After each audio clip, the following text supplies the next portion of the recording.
ሰው ከፍቺ በኋላ አዲስ ህይወት የመኖር መብት እንዳለው እናውቃለን። አንተ ግን አዲስ ህይወት መጀመርህን ለማሳወቅ እንዲደርስለት ለፈለከው ሰው የሰራው ቪዲዮ ለልጆች ትልቅ ስብራት ሆኗል። ህፃናት አንሶን ቤቢ ከሚስቱ ጋር ከአዲስ እጮኛው ጋር ቪዲዮ ሲሳሳም ቪዲዮ ተለቀቀበት ተባለ ጋይስ። እና ህይወት አይቀጥልም እንዴ? ያገሬ ልጆች ህይወት አይቀጥልም እንዴ? አልገባኝም። ማለት አሁን እርግጠኛ ነኝ ምናምን ስትሉ ልትናደዱብኝ እንደምትችሉ አውቃለሁ። እጅግ ብዙዎቻችን በአርቱ ወይም በጥበቡ ዓለም የምንወድ የምናደንቃቸው የነበሩትን ዘፋኟን ዳጊን እንዲሁም የበፊት ባለቤቷ ፍቅረኛ የነበረው የልጆቿ አባት የሆነውን ሳምሶን ታደሰን በተመለከተ አዳዲስ ጉዳዮች ከሰሞኑ ሲመላለሱ ቆይተዋል። በተለይም ከፍቻቸው በኋላ እንደ አዲስ እነዚህ ሰዎች መነጋገሪያ የሆኑት ከሰሞኑ ሳምሶን ታደሰ ከአንዲት ግለሰብ ጋር የፍቅረኛ ጊዜን እያሳለፈ በሚመስል መልኩ አንድ ቪዲዮን መለቀቁን ምክንያት አድርጎ ነበር። ይህ ቪዲዮ ከተለቀቀ በኋላ ብዙዎች ሐሳብ አስተያየት አድርሰው ነበር። አንዳንዶች ይህ ቪዲዮ እውነት አይመስልም፣ አርቲፊሻል ኢንተለጀንስ ወይም ደግሞ ኤአይ ወይም ቅንብር ነው ሲሉ፣ ሌሎች ደግሞ የለም ቪዲዮቹ እውነተኛ ናቸው፣ የተለያዩ ቦታም ላይ ሳምሶን ከዚህ ግለሰብ ጋር ሆኖ የፍቅር ሰዓትን ሲያሳልፍ ቪዲዮዎች ተቀርጸዋል በማለት ሐሳብ አስተያየት ሲሰጡ ቆይተዋል።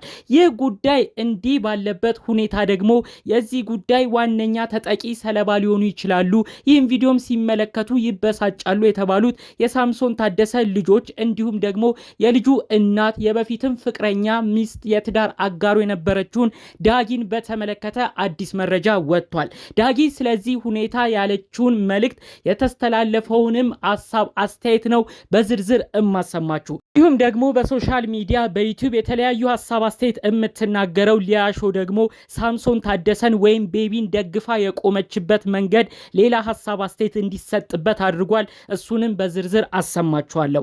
ሰላም ጤና ይስጥልን ውድ የሀገሬ ልጆች፣ በተለያዩ ዓለም ሀገራት የምትገኙ በያላችሁበት ሀገር ሁሉ ሰላማችሁ ይብዛልኝ። ዛሬም አዳዲስ በሆኑ ጉዳዮች ብቅ ብለናል። ለዚህ ቻናል አዲስ ከሆናችሁ ሰብስክራይብ በማድረግ ሁሌ የምንለቃቸው ቪዲዮዎች እንዲደርሱ ይሁን። ቀጥታ ይዘን ወደ መጣ ነው ዝርዝር መረጃዎቻችን እናመራለን። በቪዲዮ መግቢያ ሁለት ቪዲዮዎችን አስገብቼላችኋለሁ።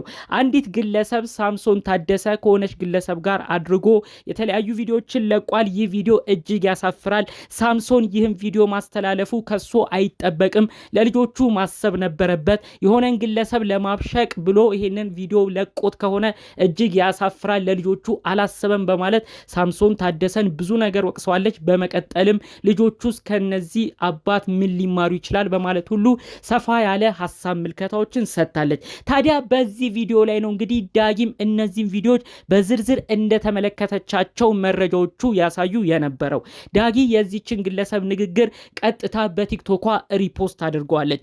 ሪፖስት ማለት የዛን ሰው ሐሳብ አንድ ሰው ከወደደው ያን ሐሳብም የኔን ሐሳብ ይገልጽልኛል ብሎ ካሰበ ሼር ማድረግ ማለት ነው እንግዲህ በሌላ ቃል። ስለዚህ የዚችን ልጅ ንግግር ነው እንግዲህ ዳጊም በቲክቶኳ ላይ ሪፖስት በማድረግ በሐሳቧ እንደተስማማች ሳምሶን ከሆነች ግለሰብ ጋር ሆኖ የለቀቀው ቪዲዮ እንግዲህ አንድን ሰው ለማብሸቅ የተጠቀመው ነገር እንደሆነ ዳጊም አሁን ላይ እንደተረዳችው ያቺም ግለሰብ የተናገረችላት በደንብ ሐሳቡ ስለተረዳችው ሐሳቡም በደንብ ተገልጾልኛል ብላ ስላሰበች ነው እንግዲህ ዳጊ ይሄንን ነገር ሐሳቡን ሙሉ ለሙሉ ወደ ቲክቶኳ በመውሰድ የዚች ልጅ ንግግር ብዙ ነገር ተናግሯል፣ ትክክልም ነው በማለት በሚመስል አባባል ነው ሪፖስት ያደረገችው። ይቺ ግለሰብ ታዲያ ዘርዘር በማድረግ ሌሎች ጉዳዮችንም ተናግራለች። ንግግሯም እንዲህ ነበር ያለችው። ልጆቻችን እንዲያርጉ ብለን ከምንነግራቸው በላይ የምናረገውን ነገር ነው የሚከተሉት። እንዲሁኑ እንዲያደርጉ ቢባሉ ልጆች ቶሎ አይሰሙም። ነገር ግን የምናረገውን ነገር ግን ቶሎ ኮፒ አድርገው ያንን ነገር ይተገብራሉ። ከሳምሶን ምንድን ነው የሚማሩት? ለልጆቹ እንዴት አላሰበም? የሆነን ሰው ለማስቀናት የሆነን ሰው ለማናደድ ብሎ የለቀቀው ቪዲዮ ልጆቹ ላይ ምን አይነት ጠባሳ ያመጣል ብሎ እንዴት ቆም ብሎ አላሰበም? ከራሱ መደሰት በላይ የልጆቹ ምን አይነት ስሜት ውስጥ ይገባሉ የሚለው ቀድሞ ሊያስብበት ይገባ ነበር። በትምህርት ቤታቸውስ ምን አይነት ነገርን እንደሚያጋጥማቸው እንዴት አስቀድሞስ አላወቀም በማለት ጭምር ነው ጉዳዩ ላይ ሰፋ ያለ ትንታኔ ይቺ ግለሰብ የሰጠችው ማለት ነው። እንግዲህ አጠቃላይ ስላሉት ነገሮች ዳጊ ዝርዝር ነገሮች ባትልም ሰው የሚሰጠውን በሷ በኩል ሆኖ እንዲሁም ደግሞ ሳምሶን ታደሰ ለልጆቹ አላሰበም ተብሎ የሚወጡት መረጃዎችን ሪፖስት እያደረገች እዛ ሐሳብ ላይ መስማማቷን የሚያሳይ ነገር ነው የተመለከትነው። ከዛ ውጪ ግን እንግዲህ የተለያዩ ቪዲዮችን በቲክቶኳ እየለቀቀች ነበር። ታዲያ ቲክቶክ ላይ በቅርብ በለቀቀችው ቪዲዮ እንዲሁም ሳምሶን ከለቀቀ በኋላ እሷ አንድ ቪዲዮ መልቀቋን ተከትሎ ብዙ ሰው መጨረሻ ላይ ዳጊዬ እውነታሽ ወጣ፣ በስተመጨረሻ ያንቺም ሀቅ ወጣ፣ እግዚአብሔር አስመለጠሽ፣ ፈጣሪሽ ጠበቀሽ በማለት ብዙዎች ኮሜንት ሲያደርጉላት ነበር።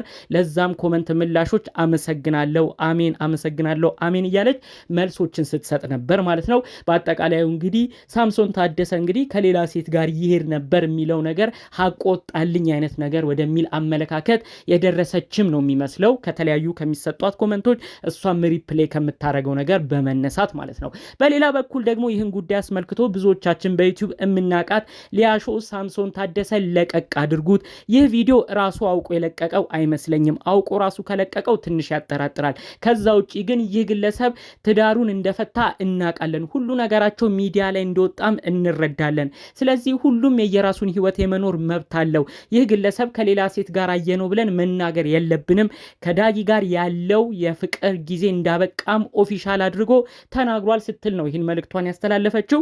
ይህንን የሊያን መልእክትም አስመልክቶ ብዙዎች እንግዲህ ዳጊ ከዚህ በፊት አካውንቷ ሪፖርት እንዲደረግ እሷም ሀሳብ መስጠቷን አስመልክቶ ሊያም ቂም ስለያዘች ነው አሁን ወደ ሳምሶን እያደላች የምትገኘው ሲሉ የነበሩ ሰዎች ነበሩ።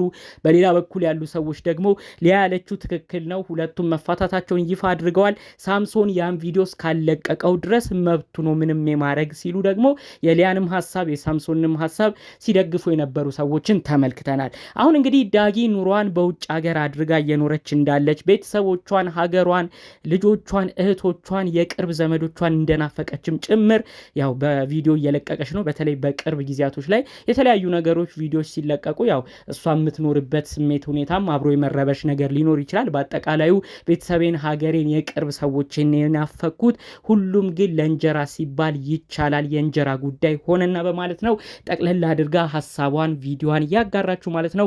አሁንም የእሷ ወዳጅ አድናቂ የሆኑ ሰዎች አሁን ራስሽን ጠብቂ ሀቅሽ ወጥቶልሻል እያሉ ለእሷ እየደገፉ ተመልክተናል ማለት ነው። እኔ በስተመጨረሻ መናገር የምፈልገው ግን አንድ ወሳኝ ነገር ነው። ዳጊም ሳምሶንም በጋራ በነበሩበት ጊዜ ብዙዎቻችን ወዳጅ አድናቂዎቻቸው ነበርን። በሚሰሯቸው የተለያዩ የአርት ስራዎችም አድናቂዎቻቸው ነበርን። በፊልም ስራው ሳምሶንን፣ በዘፈን ስራዋ ዳጊን ሁለቱም የሚያከብሯቸው የሚወዷቸው ሰዎች አሉ። እኔም ከዛ ውስጥ አንዱ ነኝ። ነገ ፈጣሪ ብሎ እነዚህ ልጆች ሊስማሙ ሊታረቁ ይችላሉ። እነዚህ ግለሰቦች ልጆች ወልደዋል። የጋራ 10ኛ ዓመት በዓላቸውንም አክብረው ነበር። ዛሬ ላይ የማይሆን ነገር በመካከላቸው ገብቶ የሚያራርቃቸው ነገር በዝቶ መለያየታቸው ተሰማ እንጂ ብዙ ውጣ ውረዶችን ብዙ ክፉ ደጎችን አብረው ያሳልፉ ሰዎች ናቸው። ነገ ፈጣሪ ብሎ አንድ የሚሆኑበት ነገር ሊመጣ ይችላል። እነዚህ ሰዎች ነገ አንድ ሲሆኑ እኛ የሚያሳፍር ነገር የተናገርነው ሊቆጨን አይገባም። የማይሆን ሰው ተለያይቶ የማይለያይ ሰው መካከል እየገባን የማይሆን ሀሳብ አስተያየትንም እየሰጠን ሁለቱን ሰዎች ጭራሽ እንዲራራቁ ማድረግ አለብንም ብዬ አላስብም። ፈጣሪ አምላክ ለልጆቻቸው ሲሉ ላሳለፉት ፍቅር እንዲሁም በወጣትነት ጊዜያቸው ተገናኝተው አብረው ላሳለፉት ፍቅራቸው ሲል ፈጣሪ አምላክ የፍቅራቸውን ሁኔታ አስተካክሎላቸው እርቅ ሰላም ቢያወርድላቸው የእውነት ከልብ ደስ ይለኛል። በሰላም ልጆቻቸውን ቢያሳድጉልን የእውነት ከልብ የምመኝላቸው ነገር ነው። ይሄ ግን መሆን ካልቻለ ለልጆቻቸው የጋራ ሰላም ሲባል በሰላም በፍቅር ተከባብሮ የሚኖሩበት ነገር እንዲፈጠር የእውነት ከልብ እመኝላችኋለሁ። ቅለል ባሉ መረጃዎች እንግዲህ ለዛሬ ይዤ የመጣሁት ይህን ይመስል ነበር። ይህን ጉዳይ አስመልክቶ እናንተስ ምን አይነት ሀሳብና ምልከታ አላችሁ? በኮመንት ብታሳውቁኝ ደስ ይለኛል። በሌሎች አዳዲስ ቪዲዮዎች እስክንገናኝ ለዛሬ ይዘን የመጣነው መረጃ ይህን ይመስል ነበር። በሌሎች ቪዲዮዎች እስክንገናኝ ሰላሙን ሁሉ ተመኘሁላችሁ። ሰላም